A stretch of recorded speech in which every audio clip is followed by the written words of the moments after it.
یہ جو آگے آپ کی تیاریاں ہیں، ایک تو پارٹی کی ظاہر ہے کہ آپس میں ڈسکشن ہوگا کہ آگے بڑھنا کیسے ہے، دوسرا یہ ہے کہ دوسری جماعتوں کو اپنے ساتھ ملانا، اور یہ ملانا کچھ لو اور کچھ دو کی بنیاد پر ہی آبویسلی ہوتا ہے. تو مولانا صاحب آپ کو لگتا ہے کہ آپ کا اس طریقے سے ساتھ دے پائیں گے کہ وہ آگے آپ کی تحریک میں آپ کے ساتھ شانہ بشانہ ہوں؟ ستی صاحب دیکھیں، ہمارا جو ہسٹوریکل بیک گراؤنڈ ہے مولانا صاحب کے ساتھ وہ اتنا کوئی زیادہ مزیدار نہیں رہا، کوئی مناسب نہیں رہا. ہم بڑے شدید قسم کے پولرائزڈ پولیٹیکل رائیولز رہ چکے ہیں. تو وہاں سے موو کرتے کرتے جب 26ویں آئینی ترمیم پہ ہم ساتھ بیٹھے تھے، 2 یا 3 نشستیں ہوئی، تو وہ کم از کم وہ دوریاں کم ہوئیں. اب آگے بڑھنے کا سفر جو ہے وہ بھی چلتا رہے گا اور اس پہ بہت ساری ایشوز ہوں گے. اب کوئی بھی پولیٹیکل الائنس ہمارے کہنے پہ اس وجہ سے نہیں بنے کیونکہ ہمارے اوبیسلی ایجنڈاز ڈیفرنٹ ہوں گے. ہمارے ایجنڈاز میں پولیٹیکل پرزنرز ہیں، ہمارے ایجنڈا میں مینڈیٹ کی واپسی ہے. یقیناً ہر وہ شخص جو اس پولیٹیکل الائنس کا پارٹ بنے گا اس کے اپنے ایجنڈاز بھی ہوں گے. اب جو دوست بلوچستان سے آئیں گے یقیناً ان کا مینڈیٹ ایشو نہیں ہوگا، ان کا لا اینڈ آرڈر ایشو ہوگا. جو دوست سندھ سے آ رہے ہوں گے ان کا ایشو پانی ہو سکتا ہے. جو دوست کے پی سے آئیں گے یا جو مولانا صاحب اگر آئیں گے تو ان کے اپنے ایجنڈاز ہوں گے. تو ہمیں ہر بندے کے ایجنڈاز کو ساتھ کنورج کر کے ایک جوائنٹ اسٹریٹجی بنانی پڑے گی جس میں تمام پولیٹیکل پارٹیز کے اس اصلاحات میں، اس ریفارمز میں ان کا حصہ ہونا چاہیے. obviously it's a long process, یہ کوئی اتنا آسان نہیں ہونا. اس میں بہت ساری نشستیں ہوں گی. مولانا صاحب اس وقت ملک سے باہر چلے گئے ہیں، یقیناً وہ پہلے ہفتے میں رمضان میں واپس آئیں گے. انہوں نے آلریڈی ہماری پارٹی کو اپنی کچھ ریزرویشنز کے حوالے سے انہوں نے اظہار کر دیا. اسد کیسر صاحب کو بتا دیا گیا ہے. ان کی خان صاحب سے ملاقات بھی ہو جائے گی، اس کا جواب بھی انشاءاللہ کچھ دنوں پتہ چل جائے گا. بٹ ہیونگ سیڈ دیٹ بہت سارے ایجنڈا جو ہمارے کامن ہیں. بلوچستان کے پی کے ٹھیک ہے رانا صاحب، it is a long road but ہماری کنورج کر رہی ہے. میں وہ کہہ رہا ہوں کنورج کرتی جائے کیونکہ ہمارے ایجنڈاز کامن ہیں.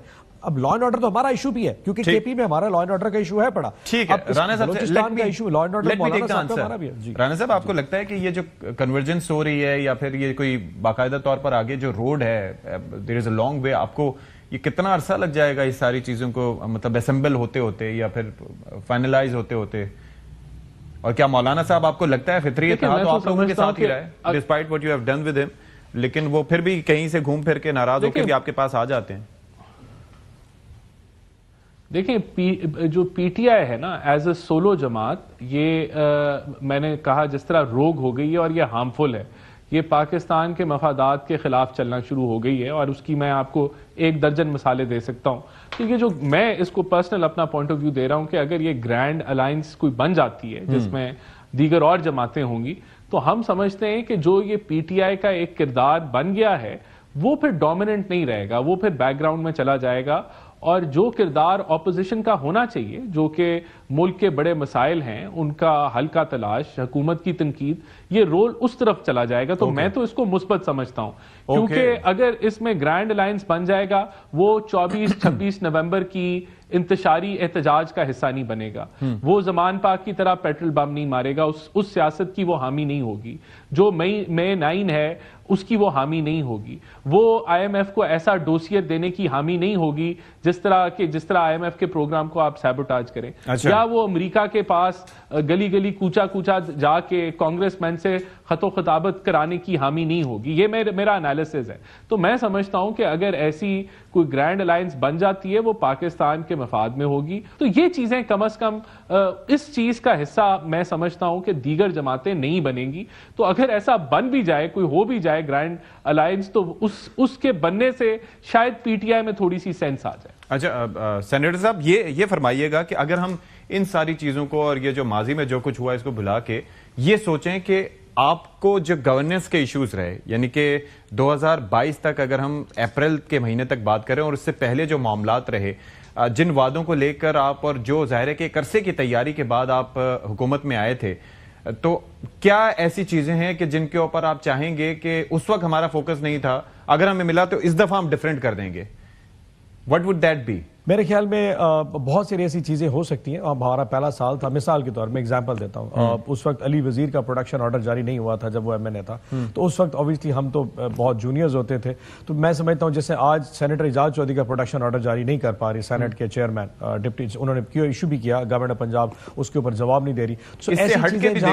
کئی ایسی چیزیں ہیں جن پہ آپ لوگوں کو بھی سبق سیکھنا چاہیے، جن پہ گورنمنٹ کو بھی سبق سیکھنا چاہیے. مثال کے طور پر معاشی پالیسی کا نہ ہونا. آپ یہ سوچیں ایک عرصے سے تیار تیاری کر کے یہ کہنا کہ Asad Umar has all the solutions, اور اس کے بعد پھر آپ نے دیکھا کہ پہلے حفیظ شیخ, پھر اس کے بعد ترین صاحب, پھر حماد اظہر, یعنی کہ 4 وزراء خزانہ کا پالیسیز کا تسلسل نہ رہنا, نوکریوں کی بات کرنا, نوکریاں نہ دے پانا, گھروں کی بات کرنا, گھر نہ دے پانا. اکنامک ایشوز کے اوپر میرا کسی قسم نہیں ستی صاحب, جو اکنامک ایشوز تھا نا, میں اس پہ بہت زیادہ ویری پراؤڈ آف دیٹ کہ ہم نے کم از کم 5.5% کی گروتھ لے کے دکھائی تھی. پاکستان کے ریکارڈ ریزروز ہم نے لے کے دکھائے تھے, ریکارڈ ریمیٹنسز بھی ان دنوں میں آ رہی تھی. آپ کا کنسٹرکشن سیکٹر, آپ کا ہاؤسنگ انڈسٹری, آپ کی ٹیکسٹائل پرفارم کر رہی تھی. پاکستان کا everything was performing. Pledges $3 billion کے ریمیٹنسز ابھی بھی آ رہی ہیں, حالانکہ آپ نے کہا تھا کہ نہ بھیجیں. دیکھیں ریمیٹنسز وہ تو خیر اس کی ریزنز نہیں, ہم نے کوئی نہیں روکا تھا. خان صاحب نے کہا تھا کہ اگر انہوں نے یہ چیزیں ہمارے اقدامات نہ مانے تو اس وقت تھا, لیکن اس کے اوپر کوئی فائنل ورڈکٹ نہیں آتا. So economic indicators were perfectly fine. Agriculture, textile, housing, construction,